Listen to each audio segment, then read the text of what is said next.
所谓的什么狗屁民主自由，那不是我们的东西，跟我们没有关系。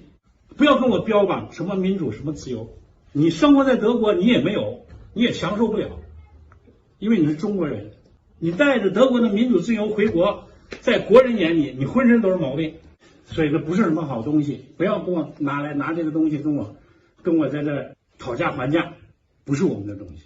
这么多年了，我们亚洲哪个国家实行西方的民主自由了？不可能。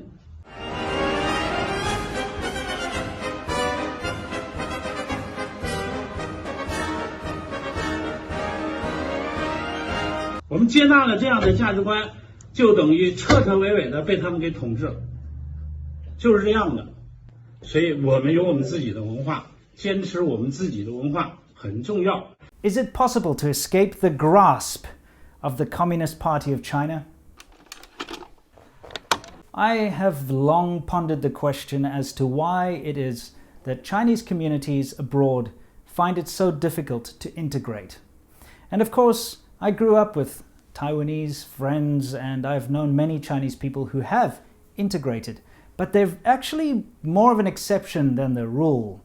And unless, of course, they were born in said country, their parents and their grandparents were born in said country, you will always tend to find that Chinese communities are very insular and blocked off from the rest of society in whichever country they decide to set up in.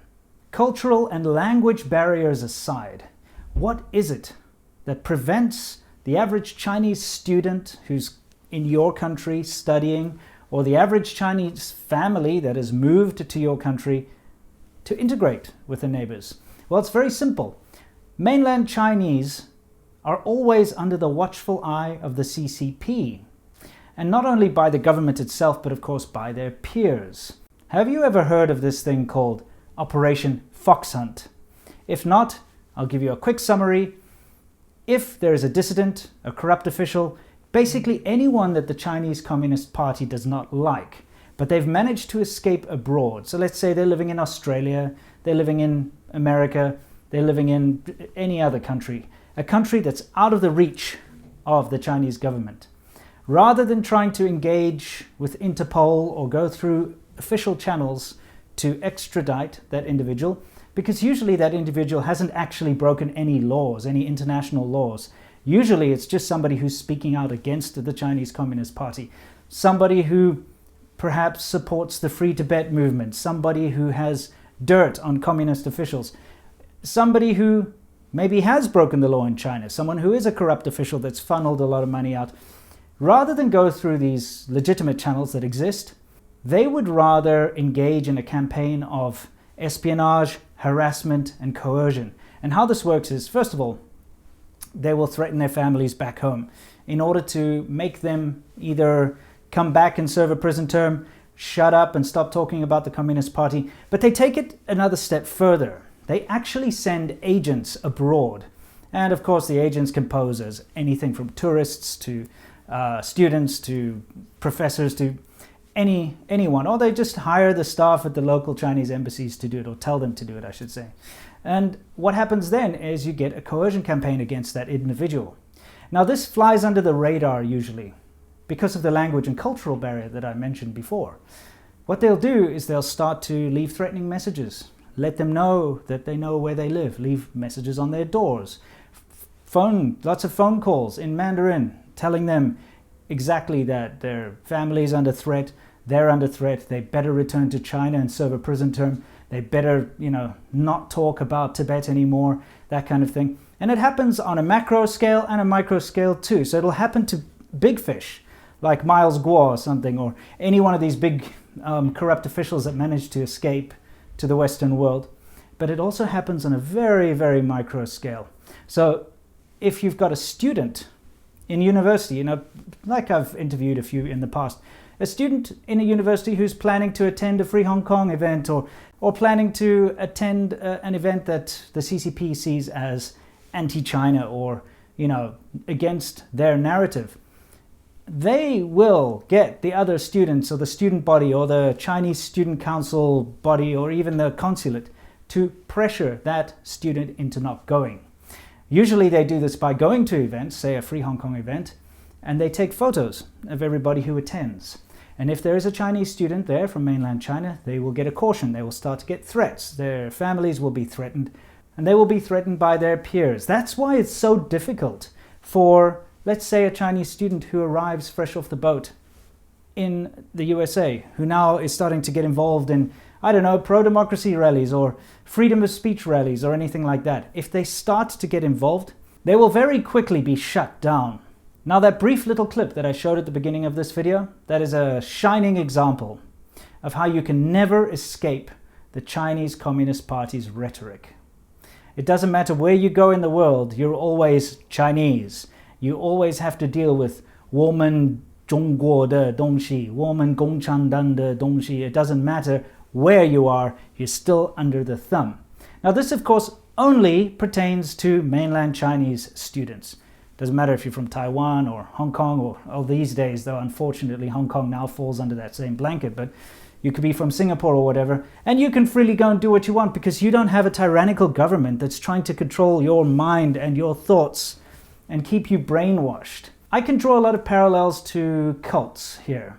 I mean, it's kind of like Scientology or any number of different cults, the Moonies or whatever.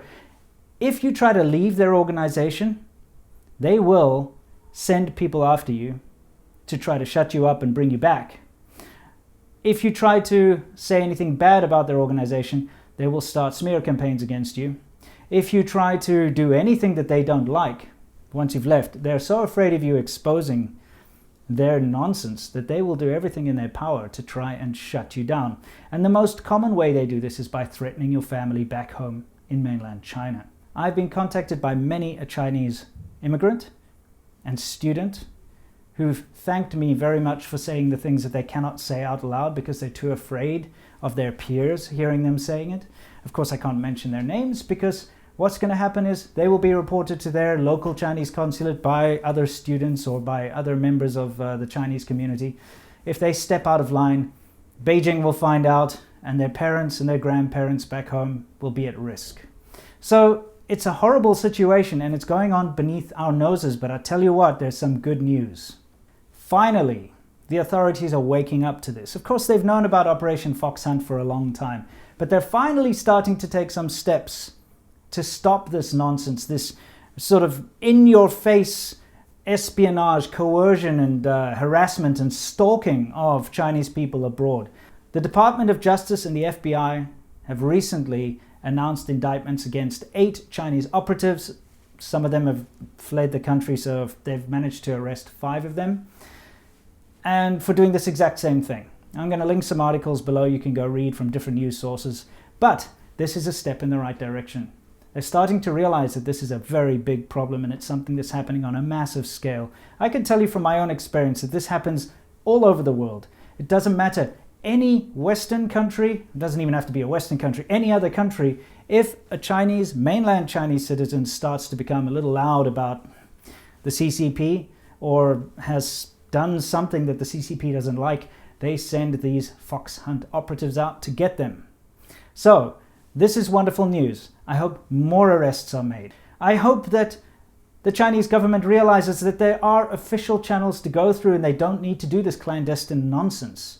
And that they have to, unfortunately, like the rest of the world, start to follow the rules. I know with everything else, China does not follow the rules. IP theft, destroying the environment, unfair trade, all of this stuff. China never follows the rules. They say they will, but they don't. And it's exactly the same with laws in other countries. They say they're going to follow the rules, but they don't. They engage in blatant out-in-the-open espionage, blatant out-in-the-open coercion, all this wolf warrior garbage, this turd warrior wolf wanker nonsense that they do. It's out there for everyone to see. And it's about time they got called on it. And I'm really happy to say that it looks like it's beginning. I wanted to make a real-world analogy here.